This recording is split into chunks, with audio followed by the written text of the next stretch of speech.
तो हेलो दोस्तों, कैसे हो आप सब। आशा करता हूँ कि आप सब ठीक होंगे। अगर आपने अभी तक मेरे चैनल को सब्सक्राइब नहीं किया है तो मेरी आपसे रिक्वेस्ट है कि जल्दी से जाके सब्सक्राइब कर दो। अगर आपने इस अनीम के पहले के एपिसोड नहीं देखे हैं तो मैंने डिस्क्रिप्शन में लिंक डाल दिया, तो आप सब जाके देख लेना। और आज हम इस अनीम का 8th एपिसोड देखेंगे, तो चलिए बिना देरी करे हुए शुरू करते हैं। एपिसोड की शुरुआत में हम एक आदमी को देखते हैं जो कि स्कूल के बाहर आ जाता है। हम देखते हैं कि इस आदमी का नाम गैजुटल होता है। इसके बाद फिर M21 इस आदमी को स्कूल के अंदर जाने से रोक लेता है और कहता है कि बिना परमिशन के अंदर जाना मना है। तभी ये आदमी कहता है कि तुम जैसे लोग यहाँ पर क्या कर रहे हो। ये सुनकर फिर M21 पूरी तरह से हैरान हो जाता है और सोचने लगता है कि आखिरकार ये कौन है। तभी सडनली वहाँ पर रेजिस और सीरिया भी आ जाते हैं और इस आदमी जिसका नाम गैजुटल है उसके आगे झुक जाते हैं। तभी रेजिस गैजुटल से कहता है कि आपको दोबारा देखकर अच्छा लगा क्लैन लीडर। फिर गैजुटल रेजिस से कहते हैं कि रेजिस मुझे ये एक्सप्लेन करो, कॉमन सेंस के हिसाब से ये तीनों यहाँ पर क्या कर रहे हैं। रेजिस क्या तुम नोबल के तौर पर अपना गर्व भूल गए हो। मुझे ये समझ नहीं आ रहा कि आखिरकार तुम इनके साथ क्यों रह रहे हो। तभी पीछे से प्रिंसिपल सर आके कहते हैं कि तुम्हें इन लोगों से क्या लेना देना है। तभी गैजुटल कहता है कि फ्रैंक तुम। इस पर फिर प्रिंसिपल कहता है कि हाँ मैं।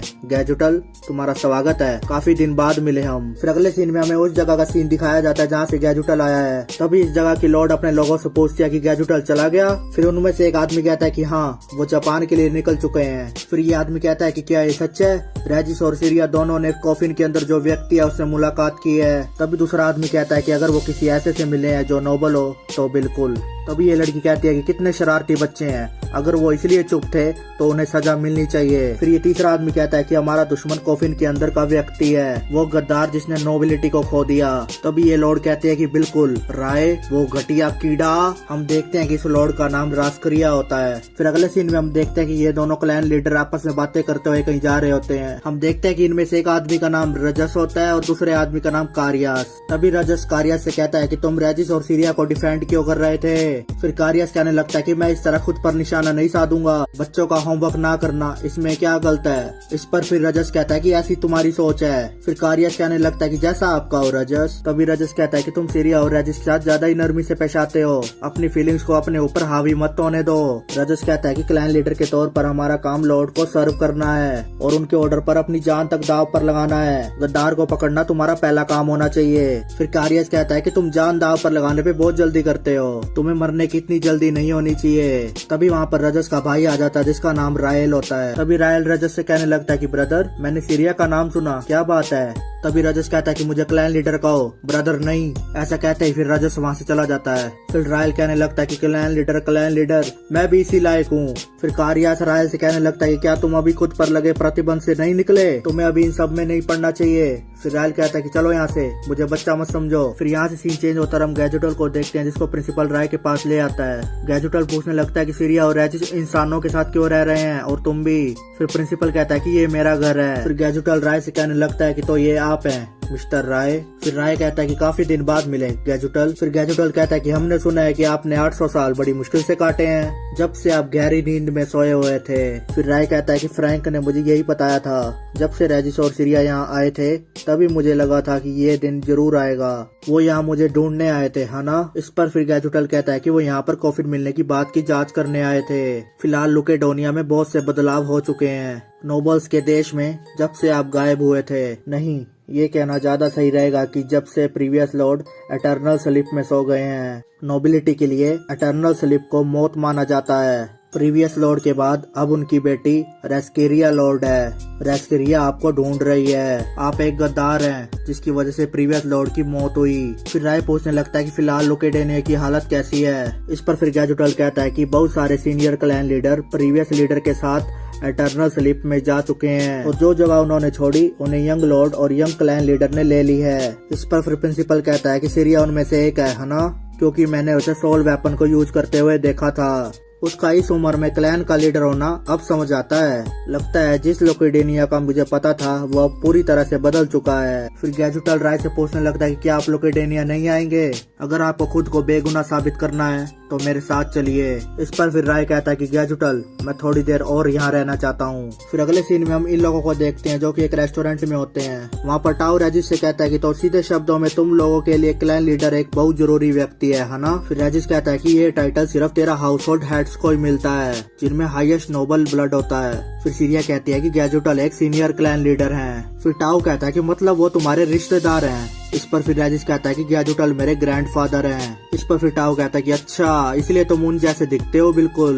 इस पर फिर M21 कहता है कि कैसे? फिर टोक्यो कहता है कि इनका साइज कहीं से भी सेम नहीं है। फिर टाओ कहता है कि नहीं, मेरा मतलब उनके बालों में ब्लैक स्ट्रीक से था। मैंने सोचा कि ये इनकी खानदानी निशानी है। जो भी हो, हम जिस बात को लेकर सोच में पड़े हैं वो ये है कि प्रिंसिपल उनको कैसे जानते हैं। इस पर फिर टोक्यो कहता है कि हाँ सही कहा, उनके बीच में गजब सी टेंशन थी।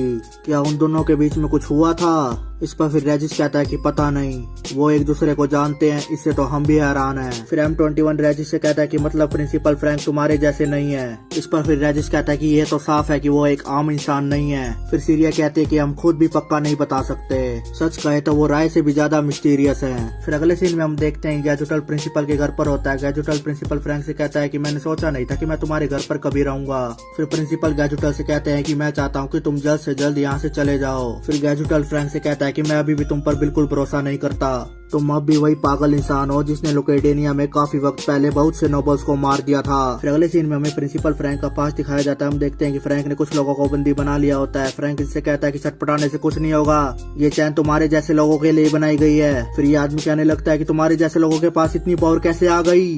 फिर फ्रैंक कहता है कि तुम्हें अजीब लग रहा होगा कि मुझ जैसे के पास इतनी पावर कैसे आ गई, ये पावर तो तुम जैसे नोबल्स के पास होनी चाहिए, है ना? इसके बाद हम देखते हैं कि फ्रैंक अपनी पावर से उन सभी लोगों को मार देता है। फिर अगले सीन में हम यहाँ के प्रेजेंट लॉर्ड और राय को देखते हैं। लॉर्ड राय से कहते हैं कि तुमने अभी तक अपना फैसला नहीं बदला।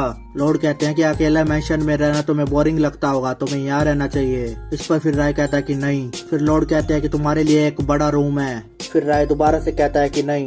राय एक एक करके लॉर्ड्स के सारे ऑफर्स को टुकरा देता है। फिर लॉर्ड्स कहता है कि ठीक है, मैं तुम्हारे साथ जबरदस्ती नहीं कर सकता।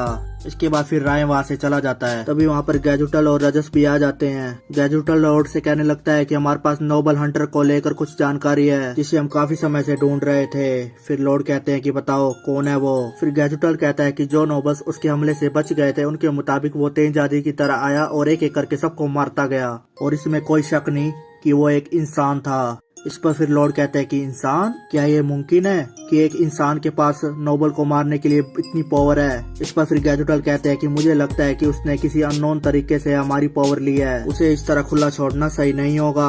फिर लॉर्ड कहते हैं कि तब तुम लोगों को उसके पीछे जाना चाहिए, मैं उसे खुद मिलकर बात करना चाहूंगा। इस पर फिर गैजुटल कहता है कि बात? फिर लॉर्ड कहते हैं कि हाँ, उसे मारना मत, मेरे पास लेकर आना उसे, मैं फैसला करूंगा कि उसके साथ क्या किया जाए। फिर अगले सीन में हम देखते हैं गैजुटल और रेजस उसको ढूंढने के लिए निकल जाते हैं। इसके बाद हम देखते हैं ये दोनों फ्रैंक के पास आ जाते हैं। फिर गैजुटल फ्रैंक को अपना इंट्रोडक्शन देने लगता है, कहता है कि मैं क्लैन का हेड हूँ गैजुटल। दूसरी तरफ रजस भी अपना इंट्रोडक्शन देता है, कहता है कि मेरा नाम रजस है। फिर फ्रैंक कहता है कि बड़े गर्व की बात है कि मुझे एक साथ 2 क्लैन लीडर से मिलने का मौका मिल रहा है। इसके बाद फिर गैजुटल कहते हैं कि शांति से हमारे साथ चलो। फिर फ्रैंक कहता है कि लॉर्ड के पास, है ना? लॉर्ड के पास ही क्लैन लीडर को भेजने की पावर है। इसके बाद हम देखते हैं कि फ्रैंक रजस के ऊपर एक हमला करने की कोशिश करता है, लेकिन रजस वहाँ से उड़कर दूसरी तरफ आ जाता है। फिर रजस गैजुटल से कहता है कि तुम यही रहो, मैं भी आता हूँ। इसके बाद हम देखते हैं रजस फ्रैंक के ऊपर एक हमला कर देता है और सामने से फ्रैंक भी अपनी मैजिक पावर का यूज करने लगता है और इसी तरह दोनों में एक फाइट हो जाती है। फिर रजस मन ही मन में सोचने लगता है कि अगर ये लंबा चला तो इसे जिंदा पकड़ना मुश्किल हो जाएगा। इसके बाद हम देखते हैं कि रजस अपना सोल वेपन को निकाल लेता है। फिर फ्रैंक ये वेपन देख के कहता है कि तो ये सोल वेपन है। इस पर फिर रजस कहता है कि अगर तुम पहले इसके बारे में जानते हो तो हमारा समय बचेगा, तब तुम्हें ये भी पता होगा कि जब एक क्लैन लीडर इसका इस्तेमाल करता है तब क्या होता है। मैं सलाह दूंगा कि तुम कोई बेवकूफी भरी हरकत ना करो। इसके बाद फिर फ्रैंक जोर जोर से हंसने लगता है और कहता है कि पता नहीं कब दोबारा मुझे ऐसा मौका मिलेगा, ये एक एक्सपेरिमेंट है, इसलिए देखते हैं कि ये कितनी दूर जाता है। इसके बाद फिर फ्रैंक भी अपना सोल वेपन निकाल लेता है। इस वेपन को देखकर फिर रजस पूछने लगता है कि क्या ये सोल वेपन है? इस पर फिर गैजुटल कहता है कि ऐसा लग रहा है लेकिन ये है नहीं। इसके बाद हम देखते हैं कि फ्रैंक अपने सोल वेपन से रजस के ऊपर हमला कर देता है और इससे वहाँ पर एकदम धमाका उठ जाता है। इस हमले से गैजुटल और रजस उड़कर दूसरी जगह पर आ जाते हैं। फिर गैजुटल कहने लगता है कि एक आम नोबल हंटर ऐसा हमला कैसे कर सकता है। तभी वहाँ पर फ्रैंक भी आ जाता है और कहने लगता है कि तुम कहना चाहते हो कि नोबल्स इंसानों को चोट पहुंचा सकते हैं पर इंसान नोबल्स के साथ ऐसा नहीं कर सकते। फिर गैजुटल कहने लगता है कि नोबल इंसानों को चोट पहुंचा रहे हैं, क्या बक रहे हो तुम? फिर फ्रैंक कहता है कि सभी नोबल्स नोबल नहीं होते, बहुत से ऐसे लोग हैं जो जवान औरतों और बच्चों को मजे के लिए कंट्रोल करते हैं और जब तक मन करे उनका इस्तेमाल करते हैं और जरूरत ना होने पर उन्हें खत्म भी कर देते हैं। फिर गैजुटल कहता है कि और तुम उन्हें सजा देना चाहते हो। इस पर फिर फ्रैंक कहता है कि हाँ बिल्कुल, इस पावर के साथ मैं साबित कर दूंगा कि इंसान इतने कमजोर नहीं है जितना नोबल्स हमें समझते हैं। इसके बाद हम देखते हैं कि फ्रैंक अपनी पावर से बहुत बड़ा हमला वहाँ पर कर देता है। इसके बाद हम देखते हैं कि फ्रैंक की power suddenly out of control होने लगती है। ये देखकर फिर रजस कहता है कि इसकी पावर कंट्रोल से बाहर जा रही है। हम देखते हैं कि फ्रैंक के अंदर अजीब सी हलचल होने लगती है। ये नजारा देखकर फिर गैजुटल कहता है कि इसने उसकी सोल को निगलना शुरू कर दिया है। अगर इसने अपनी पावर पर और कंट्रोल खो दिया तो ये नहीं रुक पाएगा और कोई रास्ता नहीं है मेरे पास, मुझे अपना वेपन निकालना ही होगा। इसके बाद हम देखते हैं कि गैजुटल भी अपना एक वेपन निकाल लेता है और फ्रैंक के ऊपर हमला कर देता है। गैजुटल फ्रैंक के ऊपर हमला करने के लिए आगे बढ़ने ही लगता है कि वहाँ पर जोरदार ब्लास्ट हो जाता है। इसके बाद हम देखते हैं कि फ्रैंक वहाँ से भाग चुका होता है। हम देखते हैं कि छुपने के लिए फ्रैंक एक मैंशन में आ जाता है। वो मैंशन में धीरे धीरे आगे बढ़ने ही लगता है कि उसको एक रूम में एक आदमी दिखता है। हम देखते हैं कि वो आदमी और कोई नहीं बल्कि राय होता है। इसी के साथ हमारा ये एपिसोड यहीं पर ही खत्म हो जाता है। अगर आपको ये वीडियो अच्छी लगी हो तो मेरे चैनल को सब्सक्राइब करके जरूर जाएं और कमेंट सेक्शन में कमेंट करना भी ना भूलें। तो अब हम फिर मिलेंगे अगले एपिसोड के साथ। Thank you.